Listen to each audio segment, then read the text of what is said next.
আলাইকুম রহমতুল্লাহি অবরাকাতু। সুধী দর্শক, আপনারা আমার নাজমুল ইসলাম চ্যানেল থেকে সবাইকে শুভেচ্ছা নেবেন। আজ আমি যেটা বলবো সেটা হচ্ছে ছাত্র শিক্ষক সম্পর্ক। ছাত্রদের সাথে শিক্ষকদের সম্পর্ক অনেক অবনতি হয়েছে।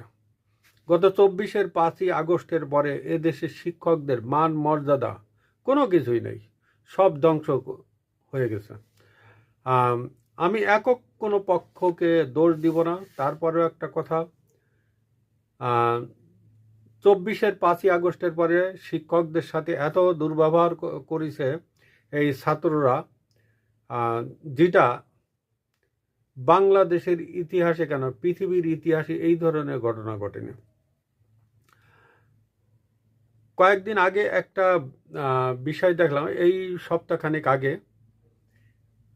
5ই আগস্টের পরে ছাত্ররা জোর করে একজন শিক্ষককে পদত্যাগপত্র সাইন করায় তাকে স্কুল থেকে বের করে দিয়েছিল।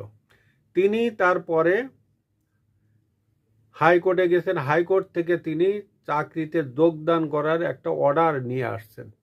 সেই অর্ডারটা আনার পরে এই শিক্ষক ওই স্কুলে যোগদান করতে গেছে।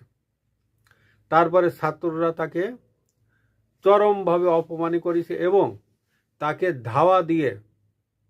রাস্তা দিয়ে ধাওয়া দিয়ে নিয়ে যাচ্ছে। এই হচ্ছে ছাত্র শিক্ষক সম্পর্ক। রাজশাহী ইউনিভার্সিটিতে একজন ছাত্র শিক্ষকদের পদত্যাগপত্র লিখে নিয়ে ছাত্ররা খোঁজে। সম্ভবত শিবিরের জিএস আম্মার, এই আম্মার ছাত্রদের সাথে কি দুর্ব্যবহার করেছে পুরা দেশবাসী সবাই জানে। এই শিবিরের পোলাপান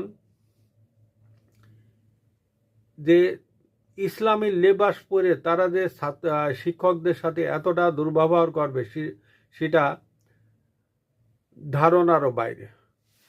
যা হোক, আমি আর দলীয়গতভাবে কোনো কিছু বলছি না, এখন সামনে আগাচ্ছি। সিলেট শিক্ষা বোর্ডের চেয়ারম্যান আনোয়ারুল ইসলাম তিনি একটা কথা বলেছেন, এখন ছাত্ররা নির্দেশ দেয় স্যারদের, শিক্ষকরা ছাত্রদের দেখে এখন দাঁড়াতে হয়। ছাত্ররা শিক্ষকদের অর্ডার দেয়, এটা করেন, ওটা করেন, সেটা করেন।